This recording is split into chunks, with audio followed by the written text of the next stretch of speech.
அதாவது இருக்கும் போதும் அப்பா அம்மாவை கரெக்டாக பார்த்துக்கணும். அது 100% கரெக்ட்.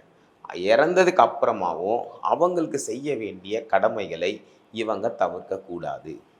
ஆனா, இப்ப இருக்கிற தலைமுறைகள் எல்லாருமே சில விஷயங்களுக்காக அத அவாய்ட் பண்றாங்க.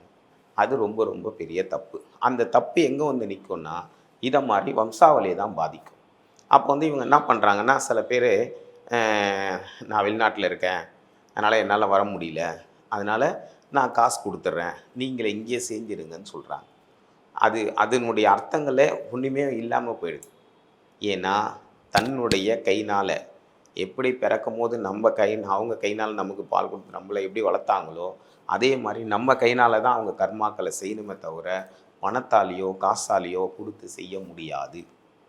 அதனால தான் ஒருத்தவங்களும் பெத்துக்கிறதுக்கு குழந்தைகள் வேணும்னு கேட்கிற ஒரே விஷயம், தன்னுடைய கியம கிரியைகள பிள்ளைகள் செய்வாங்க என்பதுக்காக மட்டும் தான் இன்னைக்கு சொல்றாங்க. அதனால அந்த ஈமக்கிரகைகள கண்டிப்பா ஒருத்தரும் கண்டிப்பா செய்யணும்.